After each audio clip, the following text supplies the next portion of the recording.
Just saying for the record here that I've been getting massive car attacks. I mean, I usually get at least one, you know, every drive, but now I'm getting like 2 or 3, and even just walking in the parking lot, there were people, you know, acting badly, and it's interesting. Seems to be an uptick in that. So I think I'm going to start recording, because I just, everywhere I drive, because I mean, it's getting to be where, like, this guy here pulled in front of me and then slowed down.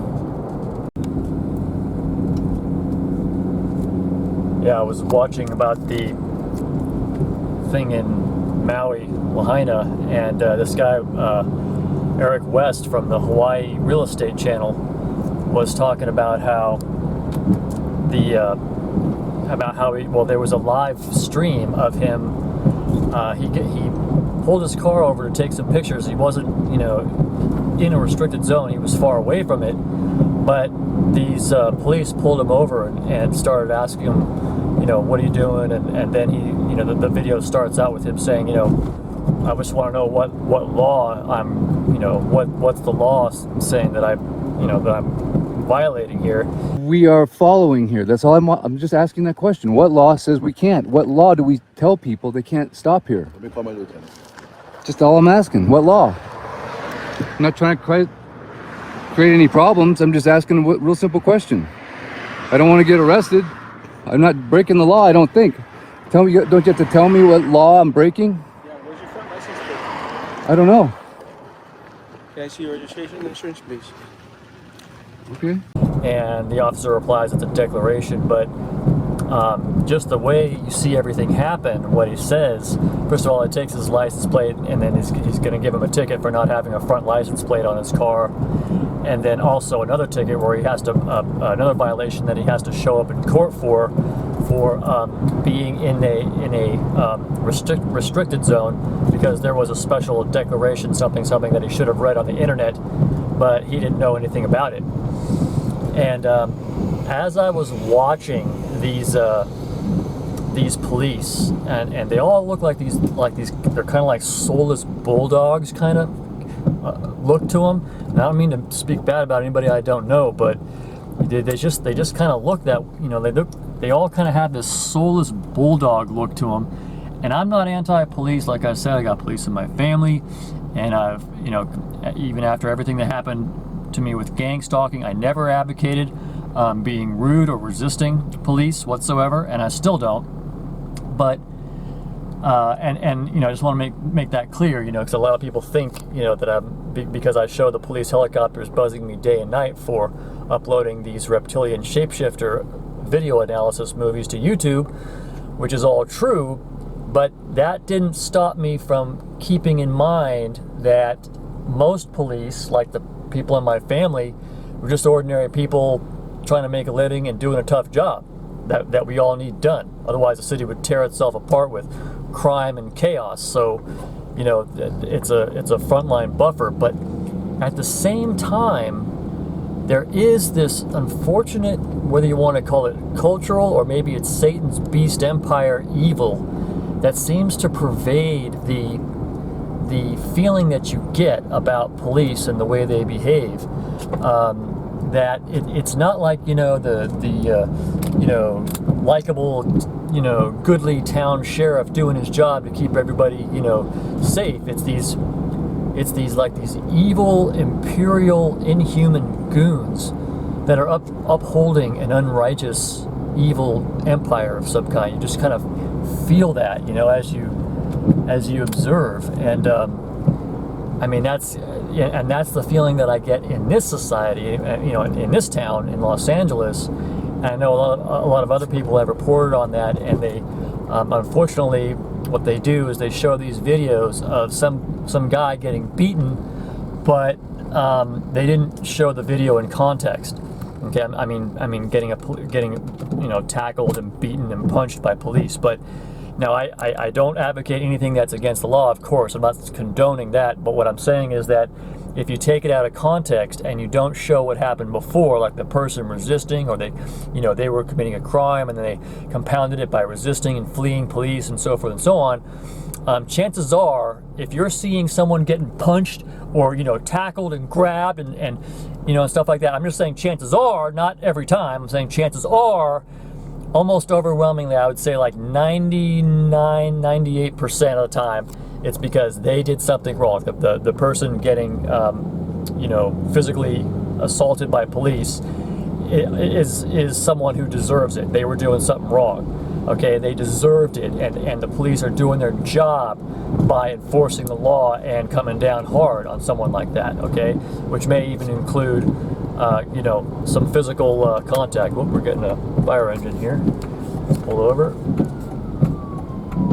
See, a lot of people don't know that you're supposed to pull over because, see, they just stay in the middle of the road here like this. You're supposed to pull over. Okay.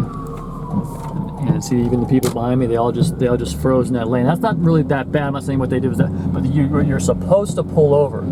And the reason you pull over is because well, I'm just, okay, that's not the official reason, but I know that that's what you're supposed to do. You're supposed to pull over. But if you think about it, they may need to turn in or get through traffic in an area where you are. And that's why you're supposed to clear the road so they can get through. And to clear the road, you put your signaler on to the right that you're gonna, and you pull all the way over to the curb as soon as you see them coming. You don't wait till the last minute. You don't just freeze in the middle of the road unless you can't go because there's people surrounding you. But you're supposed to turn your signal on and pull all the way to the right, in case you guys didn't know that. Now, the thing is, this thing about it's very clear now that what we have in Maui and in Lahaina, they may take this video down for hate speech or you know, violation of YouTube's policies of some kind, you know, for speaking the truth, because they don't want people to know that it was actually a massacre. It wasn't a terrible accident where some people died, an unfortunate fire occurred, and it was a horrible accident. No, this wasn't an accident. The thing about directed energy weapons being used is quite clear, because you can see that things that were blue didn't burn. That's the biggest and best evidence that I've seen so far. And there's a bunch of other things that lead one to conclude that actually it was a genocide rather than a unfortunate natural disaster. Where are the children of Maui? I don't know. I wish Yes, I knew you the do. answer. How many children are missing? You I know. wish I knew the answer to that. I would be happy to answer that. You have no estimate as to how many So, children are missing? I guess Nothing? we can end this right now if you guys want. Sorry, This is one of the biggest questions that the people of Lahaina have, but you it don't always want to takes, answer. it always takes one or two to ruin it for everybody. Please, this That's is what our first happens. this is our only Well, we opportunity could say to- that about you. You ruined it for You're everyone. welcome, you're welcome to say it. You're the media, you can say whatever you want. You're a disaster. All right, okay. Please. Sorry. You've been the worst mayor we could Trying to possibly listen to- imagine. You won't even wait. Respect. for your turn. Respect what? This is the most dismal response we've You ever won't, had. you won't wait for your turn. You want to shout over these guys that are legitimate. Why don't you give them the are real legitimate answers media, then? so. Give them the real answers. That's not his question. Everybody who is observing the situation knows that what I just said was true. It's not a natural disaster. This was a genocide event. They basically wiped those people out for whatever their nefarious evil reason is, and they're all guilty.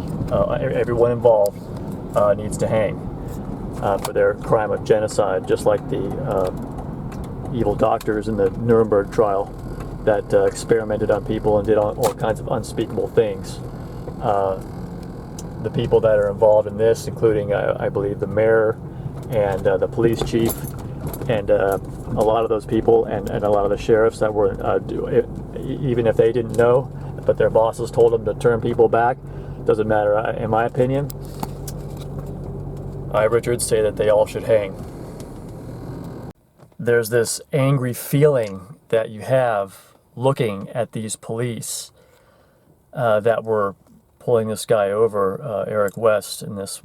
He was doing a live stream, and it's a good thing he was. He's got the Starlink there provided by Elon Musk, and but there's just this feeling that these guys are these police that are enforcing that law there, and the way they look and the way they sound, and there's just this feeling of anger I have looking at them, and a desire that what we would have is, you know, a revolution where somebody with, because nothing but force is going to change the face of what's going on there. It's like, if you think about it, you know, this entrenched wickedness that rules our country, it's not just there in Lahaina, you know, like some people seeing this for the first time might think, well, it's just there. But if you've been following everything and you've had the experience, for instance, that I've had with LAPD being used as gang stalking elements for uploading supposed non-human features in video to YouTube, which I've accounted for at my channel here, Richard Bruce, starting in 2013, and but looking into it, you know, I mean, I don't want to be on the other side, you know, go too far, and these people posting videos showing police doing, you know, punishing people out of context where you didn't see what happened. But on the other hand, and I don't want to, and I've made it clear that, you know, I'm against, you know, people disrespecting or disobeying police in public, not having common sense to know that in any given situation, first of all, if you're you know, coming against police in that situation, first of all, they're trained to take control of a situation, and that's a reasonable thing, because in any given situation they need to take control. They can't have, you know, they can't be kind of like, you know, open conversational, you know, friendly, you know, we're just another people, you know, standing there having a common conversation in a street or a, you know, law enforcement required situation, or, you know, an emergency or crime or, you know, some other kind of situation. If you're yelling at and challenging police, that's wrong, because they need to have situation control in order to organize a situation. But unfortunately, at the same time, what's happening a lot, or it seems to, you know, as long as I've experienced it, there's just this bad feeling you get from them, that it's like, you know, because, you know, it sounds unreasonable when you hear somebody like Jimmy Dore, you know, he's talking about his, you know, his brother's a cop, and he basically thinks they're all a bunch of psychopaths, basically, or, you know, whatever you call it, you know, like, just, you know, not you know, they're criminals, basically, is kind of like what he's saying. I don't think that's a good thing to say, but at the same time, I kind of understand, not just because, you know, like, oh, you know, some people are oppressed, like it's this evil society, and then the police are like the enforcers of the authority of this evil society, Satan's society. And so there's a lot of anger directed at them, and you can understand that. But there's something even more, which is that, for instance, I can just say in my case, I'm seeing taxpayer-paid Los Angeles Police Department helicopters and squad cars being used to psychological warfare harass me, not for breaking the law, not for being a suspect, because they can see that I have no criminal record whatsoever, and yet they've got helicopters buzzing me day and night, and or holograms thereof. So I determined actually that in a lot of cases they had to be holograms. I know that sounds totally off the wall, but listen to what John Lear says. He's a test pilot for Lockheed Martin and Boeing and whatnot, and he talks about how they've had the technology for a long time that they got from back-engineered ETs, extraterrestrial craft that have crashed. All this is going to be known. It's been known to a lot of people in the community, so if you're hearing this for the first time, it sounds like lunacy. Do a little investigation. Read William Tompkins' book, Selected by Extraterrestrials. He designed a lot of the stuff that's in NASA. We already had Star Wars Carillion Imperial battleships since the 60s. They figured out how to make a shield around the craft so that it could keep the oxygen in and the space out and all that stuff. And they've been doing commerce with multiple extraterrestrial races. We export all kinds of stuff. They give us technology, but the people that are behind all that are very, very evil and very satanic, and that's why they don't let the public know, because the powers that be in this world that God has put in place, because the scripture tells us that the powers that be are of God, and there is no power but of God. So even though these beasts and their human servants are extremely evil, God has put them in charge. But they do a lot of evil stuff, human trafficking, human slavery, the eating of humans, because there's a lot of races, especially the reptilians, that they eat humans. They have to eat humans, because we know from the scripture, God says to the serpent, for his crime of corrupting Adam and Eve, cursed are you above all the beasts of the field. Dust shall you should put it kind of in a parentheses, dust, that is human flesh, Adam was made of the dust, human flesh shall you have to eat in order to maintain yourselves. And we heard that direct witness from Arizona Wilder, who David Icke interviewed, and she was saying that they need the blood to maintain their human shape, because otherwise their shape-shifting will go back to ones that shape-shift and live among us, like the Queen and Prince Philip and all these people, the Bushes, the Clintons, or at least some of those people, whatever, Ronald and Nancy Reagan. I think they're all shapeshifters, or a lot of them are, and we don't know, and it's hard to verify this, but I believe from the number of stories that you hear of people shapeshifting, that physical shapeshifting is real. Some people say it's just, the reptilians projecting what they want you to see. And they, and even David Icke was hinting, seemed to be saying that, like, he doesn't think that a physical form can transform instantly into something else. I happen to know that it can, because I actually know someone, an angel, who had the ability to shapeshift. She shapeshifted into her friend, and she shifted into a Japanese man. That's just two that I know about, and I only have pictures of one. But and some other police photos of other amazing stuff that she did. So I know that's a real thing, and that was an angel. That wasn't. And by the way, these serpents, reptilian beasts, it's understood that they were in fact angels at one time, that were and then so it would make sense then that if the shape-shifting thing is real, because a lot of them are in fact what? Angels. So even though they got turned into beasts, they may still have some of their angelic powers. Yeah, so I was gonna have coffee out, and then I don't know, somehow I just wasn't in the mood. There's like a rain, kind of like this light rainstorm here, and it's I don't know, maybe it kind of like dampened my mood. You know how it is, like the rain sometimes kind of dampens your mood. I wasn't feeling adventurous at all. I feel like I gotta come home and like kind of like retreat or sleep, and just relax here at the house, which really is not ideal for the most part, because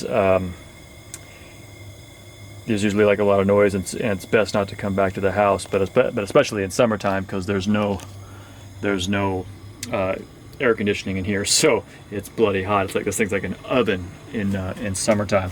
Sorry if it's a little bit dark here. Let me see if I can see what I'm doing here. Speaking of which, I'm seriously considering getting, right now, and I don't know whether I will or not, but I'm seriously considering getting the Sony ZV-E1. It's $2,500, so it's a lot, but it's basically an A7S III with a 12 megapixel sensor, which that sounds like it's small, but actually it turns out it's more ideal for video, because it lets in more light, because the pixels are bigger for a full frame that those 12 megapixels are going over, at 35 millimeter size. And so it's it's better low light performance and everything. The downsides are it doesn't have good photo capability because of that 12.1 megapixel sensor, and it doesn't have a mechanical shutter or a viewfinder, which that's what I like about this camera, my A6400, is that it's a true hybrid. You can it's really good for photography, and because I like photography, but I'm really only 5% that. I'm 95% video. So the main thing about it is that you see how unsteady this is. I mean, I'm holding this in my hand, It has the lens steady shot. As you can see, it's very, you can't walk with it. You can't get usable footage, or at least, you can, but it's hard, and it just doesn't look good. But the ZVE1 has, for a significant crop, but then you get usable handheld footage without a gimbal. So the advantage there is huge, and to me, it would be worth it to upgrade, to spend the money and have something that I can use for that purpose, to get handheld footage that I can walk with, run and gun without a gimbal. So it got me thinking about the Sony ZVE1, which is, I knew about it, it's been out for a while, but somebody made a movie that demonstrated how good the stabilization is, because on the new cameras, the one that I was thinking of getting, the A7C2, which is the same amount, it's going to be $2,200 just for the camera, and then I think for the kit lens and everything it's $25. I'm not sure. I think it's about like that, but it's basically the same price. But it doesn't. It has regular stabilization, active stabilization, but it doesn't have the dynamic stabilization that the ZVE1 has. And when I saw a comparison that this guy did, you do lose a little bit of footage. Your screen, if this was the size before, it's a little bit smaller, but when it's zoomed out and you're just talking on it and walking or whatever, showing whatever you're doing, you don't think about that. You don't notice it as much. I mean, it's nice to have this wider field of view here, but in that situation, I don't think you would, you don't notice it too much, and because what you're getting, and you can put it on active stabilization when you want to get just the more, the more screen real estate. But for a lot of things that, like especially, I could use it exclusively for vlogging, because see, if I could use this all the time, then I could drop down, I think, to 30 frames per second, because I think why my footage looks so terrible for so long on YouTube is that the way YouTube processes the information, for some reason, my camcorder, unless I have it, unless I upload the movie, in the 60 frames per second, you just get this like this foam crap, like this blurring all around, and you can really see it in the mouth too, and it's just nasty looking. I wish I'd known the problem with that, but I found a way to solve it. Like I said, if in 30 frames, that's where you get it, but if it's at 60, you don't get that. But I could see this. It's just because of the quality. This makes much. This camera that I'm shooting on now, my A6400, makes much better footage, and this is 1080p. And some people complain about the 1080p being soft, but to me it looks fine. I mean, I can't hardly, this guy did a test between the 1280 by 720, the 1080 by 1920, and the 4K, and you could hardly tell. And he was a pro shooter, and you could hardly tell the difference between, because when you're watching stuff on YouTube, most of the time you're watching it in that smaller window. I mean, a lot of stuff you are blowing it up, and then you can really start to tell if you make it full screen.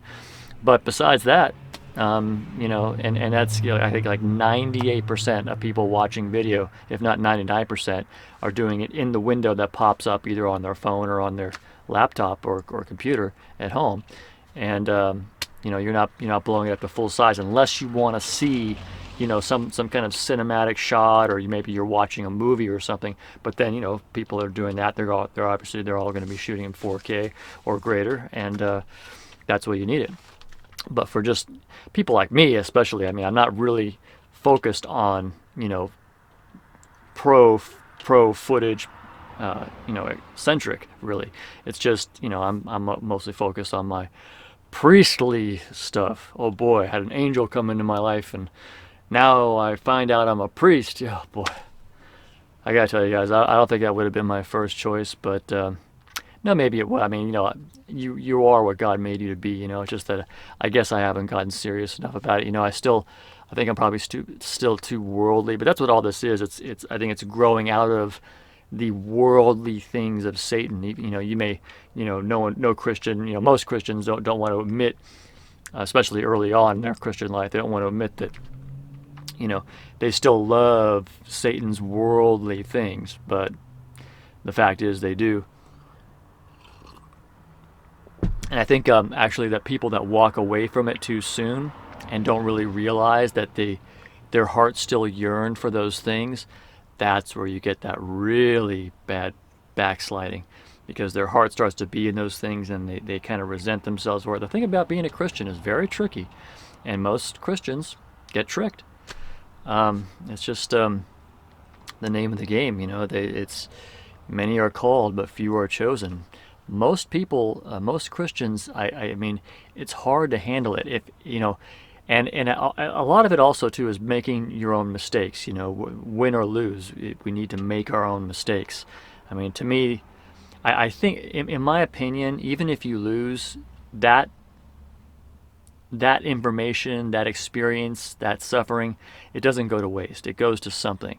But I wouldn't, you know, you're trying to tell that to the people in hell, you know, I don't think they'd be too happy about it, you know, but that's the reality. And but I still think that it all has a purpose. It all has a use.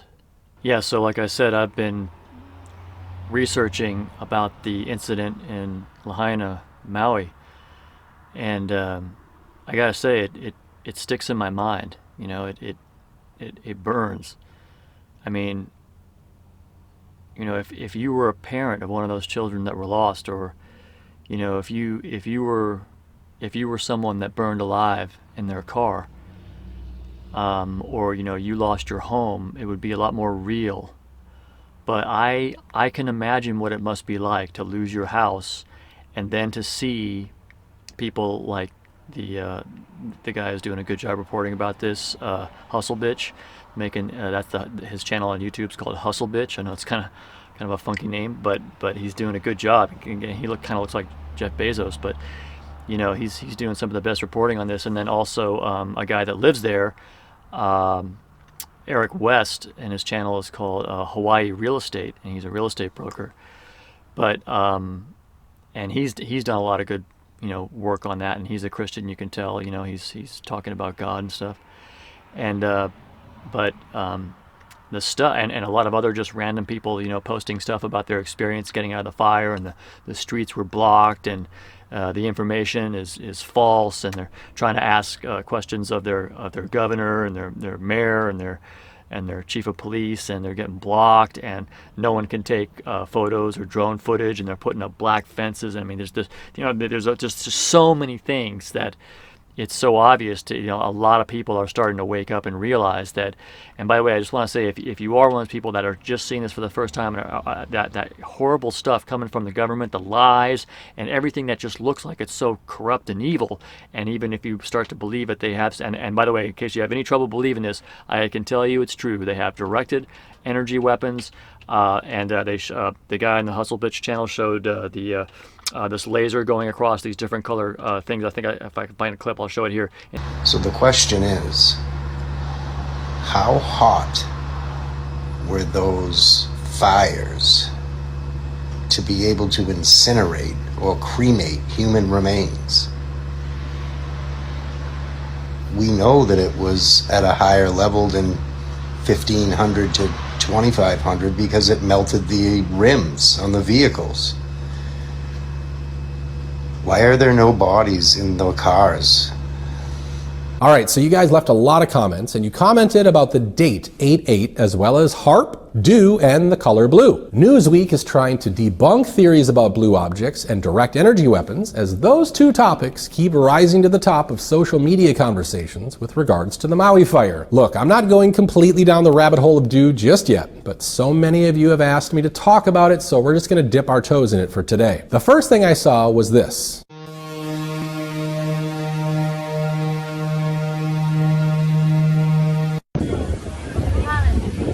Look behind you.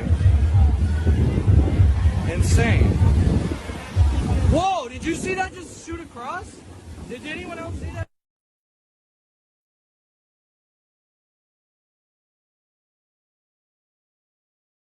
Now, like I said, a lot of you have also asked, what's up with the color blue in the Maui fire? The theory is that a blue wave laser can start a fire instantly from a distance, and when it does, the only thing left standing is anything with the same color of the laser beam. blue. Now, I know we're talking about lasers here, and at first I thought it was absolutely nuts. But how do you explain this? A lot of things that are blue, for some reason, stood the test of the fire. That this blue car in these homes had blue in it. I mean, it gets weird. Here, blue survived it. The cloth, the boat that survived in the ocean, and these are all just the mainstream articles showing us. The boat was blue. The car that survived, right, it's still blue. And I mean, this is what they showed in the mainstream news. Okay, guys, this is the last episode I'm going to do for a while, but it should be a pretty good one. It's things that did not burn during the fire. I went through hours of footage, and it was pretty interesting what I found. Here are the famous umbrellas. These are actually Tommy Bahama umbrellas. Then the sole surviving car on Front Street in front of the outlet mall. And I actually found another sole survivor car the other direction that's a little bit further south on Front Street. You can see it on the left in this frame here.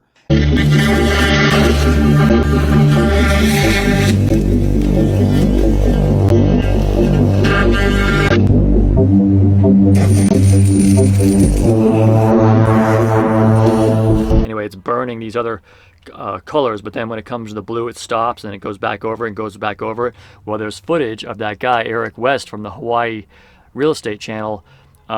He finds these intact, new, because they were in the shop, because you could still see the tags on them, blue shirts, like in a stack, and he was pulling them out, saying he was gonna, auction them off as to try to get some donation money. And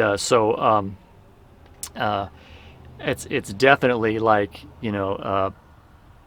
a genocide event. They fry these people out of their houses, and there's I'm gonna put this all in a compilation that's more comprehensive. I'm just talking about it loosely now, but they have these directed energy weapons where you can see it shooting, but you can't see the beam. All you just see is something like burning up and exploding. I mean, that's exactly what they did. They fired it from space, and or it could be a cloaked jet going by, or propeller, one of those large bomber type planes that they had cloaked or whatever, or maybe flying at high altitude or something like that. But chances are, my guess would be it's a satellite, and they just burned everything there, and just burned what they wanted to, but kept the Oprah's mansions, Oprah and Mark Zuckerberg's mansions and all those people. But the ordinary regular people were all marked. I bet they probably mapped it out. They know exactly who they were going to get rid of and who they were going to spare, and as much as they could, and what they were doing. But I would just say if you're watching this and it's you're like realizing you are now aware that there's something truly nefarious going on. It's not just the government of Hawaii, and it isn't happening just then. It's been happening all along, from World War II to all the way. It's just the most incredible, and the media lying about everything and covering everything up, and they're all fake and they're all under control, and you can't understand it. Like, it's so out of control. This has been going. I realize now, because I started researching this, and I started getting into learning about all the facts on the ground about this. I mean, I knew it was all kind of evil, but I didn't know anything until I discovered the 9/11 conspiracy, which led me to the reptilian conspiracy. Found out that was true for sure, because I had helicopters buzzing me night and day, and police cars following me on the street, and all kinds of incredible stuff, just from uploading these reptilian shapeshifter analysis videos, which I can tell you it's real.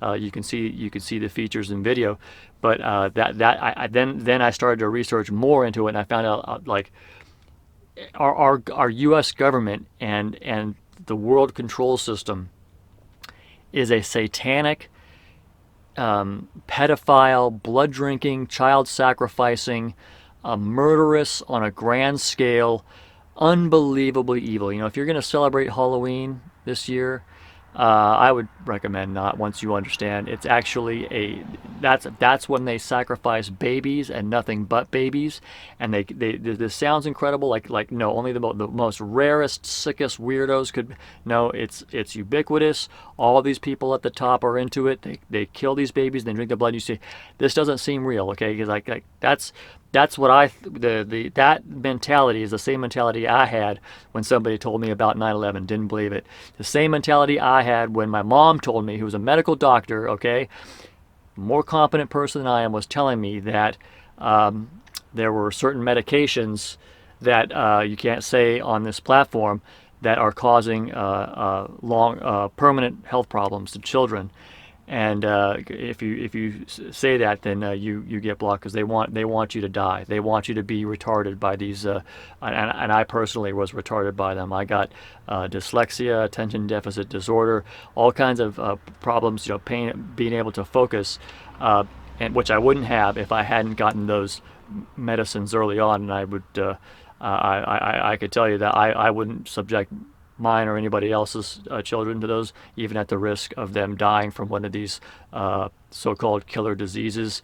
I'm not buying that, and I wouldn't trust any of these Nuremberg Code violating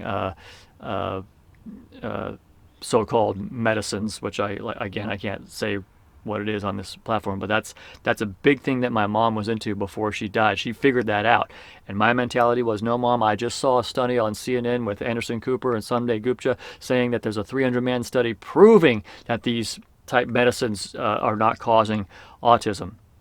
Well, she died, but I did my own research and figured out later it's so unbelievable that you can't believe it. That's the thing. But it's real. It's happening.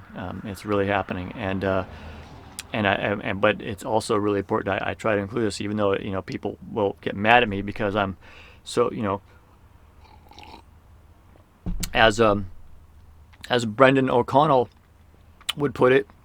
He actually makes some interesting stuff, interesting truth-revealing movies. But anything paranormal, anything having to do with extraterrestrials, non-humans, anything paranormal, he calls it it's a turd in the punch bowl. Yes, trying to discredit everything. But that's exactly the mentality that they want to keep up. They want you to think it's ridiculous, so that way you never put two and two together to realize that when God said that we would be at war with the serpent is a bipedal lizard man. Okay, that we are at war with. They hate us, okay? We're natural enemies. But God also indicates that will come to an end eventually. But he says that serpents and scorpions, and by the way, serpents would be the lizard men, and scorpions, I believe, are the xenomorph alien from the movie Aliens, which it turns out are real. Listen to Jimmy Payne on the Super Soldier Talk channel.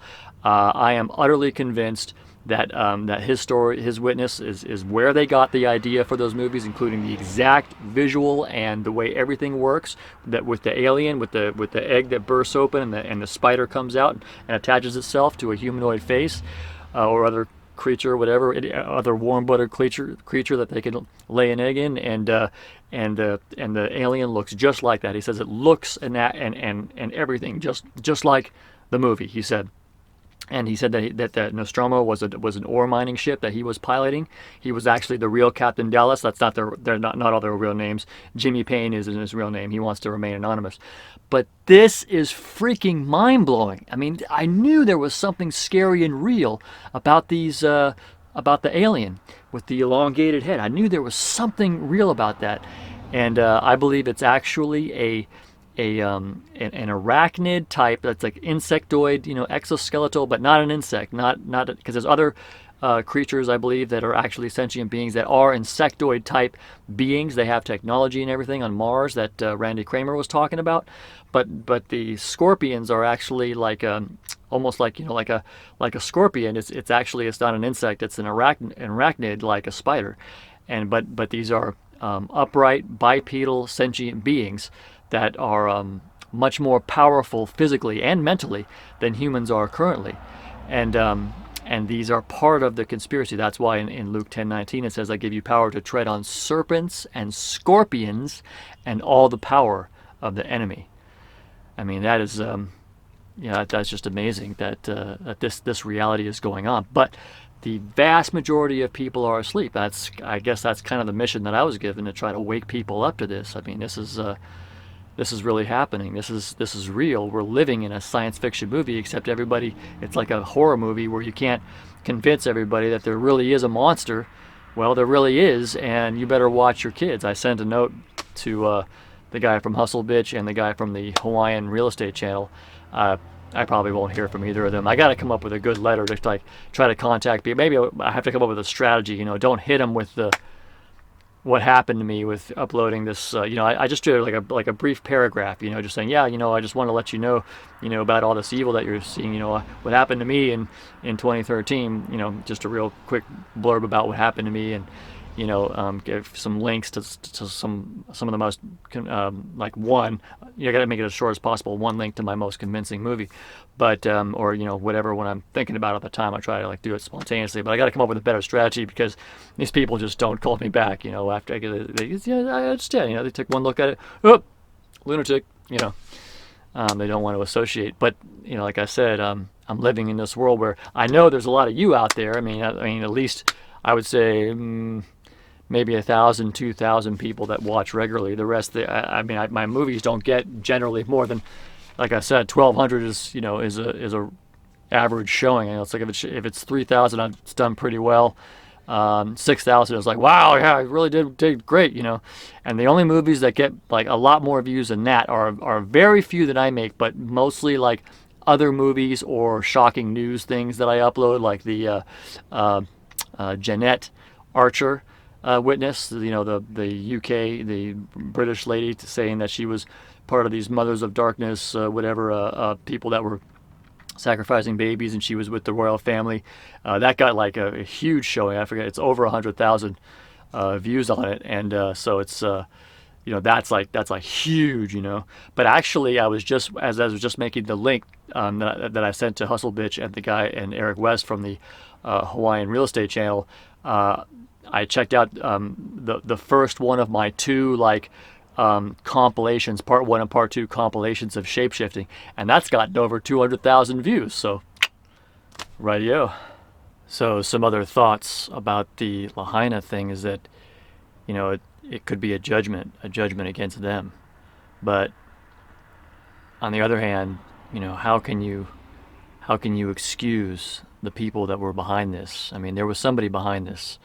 I mean, again, I think ultimately it's Satan and the reptilians, but it could be corrupt humans who knows what. They just got greedy and wanted the land, or it pissed them off that they were fighting back, and they were saying no, we're not going to sell, and they were talking publicly saying you lost, we won, we're not selling our land, and basically Satan's lackeys kind of said, okay.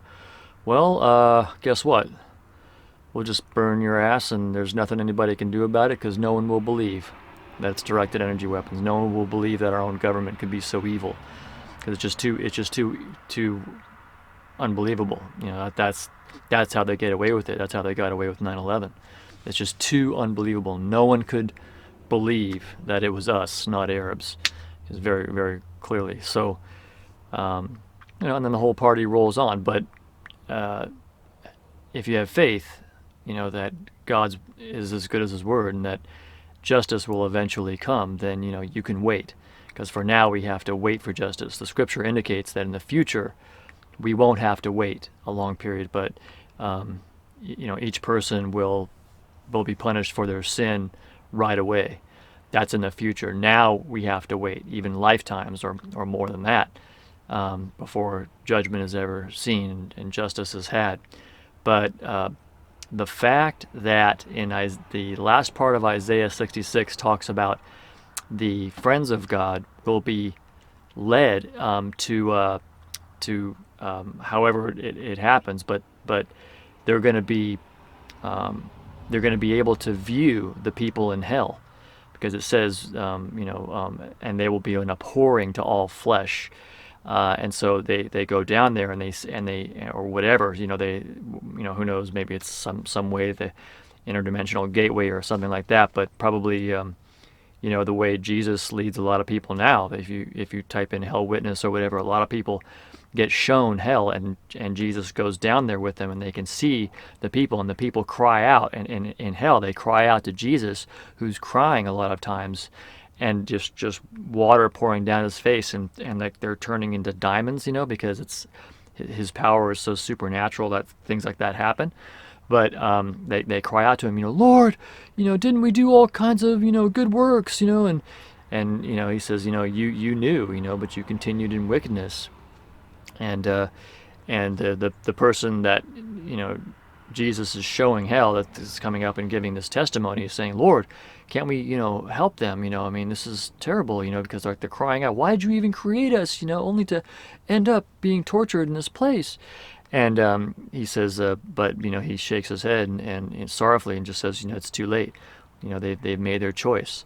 So once again, I mean, I would just say to anybody watching that hell is real, and now is the time to do something about hell, not because once you're there, it's too late. And a lot of these people, like everybody in my family, with the exception of one of my sisters, they all think that it's a story and that it's not really true, and they don't believe in hell. Well, like I heard this one preacher say, they will believe in hell. They certainly will one day. Everyone will, because whether you live or whether you die, you will know that it's real.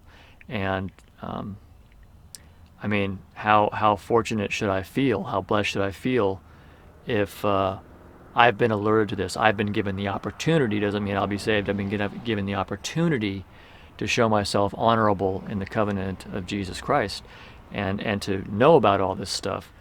Because a lot of people, like I said, a lot of people in my family, and these are not, if you just compare and look around, these are not bad people. They're not, they're all working, clean, civilized people that helped me just recently when I got sick. And even my brother, who he's not the, let's just put it this way, he's not the biggest fan, okay. And unfortunately, I wish I could say something different, but anyway, bottom line to it is, we're just, and I'm not close with anybody in my family now, especially, like I said, when I talked about the latest issue with the pandemic and the medicines that you're not allowed to mention on this platform, because we don't have free speech in the now public forum electronic space, because they're privately owned and Satan controls all that. But they help me, and and I try to tell them also. I try to each one of them. I told them multiple times. I'm telling them, hell is real. Don't be fooled. And I know it sounds like a story, and it really pisses people off. I know it pissed me off before I believed in it, but it's so terrible. That's the most terrible thing about this, because I mean, terrible things can happen to you while you're living. No question about it, including death by any number of horrible things, diseases, or being murdered by a reptilian or whatever, eaten alive by a great white shark or a reptilian. Who knows? But at least there's somewhat of an end to that pain. But when you end up in hell, there's a placard over hell that says, "Abandon ye all hope." And this one guy was witnessing. He said there's these people that have been there for a long time, and they're saying, he was looking at them and saying they were hopeless. They look hopeless. If you're watching this, it's not too late. Say this prayer now. Father in heaven, please save my soul by the work of your Son Jesus on the cross, and show me your pure words in the authorized King James Bible. This is a war on religion. This is a war on the children. They get a cure with the sickness. This is a war on tradition. This is a war on religion. This is a war on the children. They get a cure with the sickness. And I remember, I'll swear on a stack of Bibles, I remember a lizard man in that office.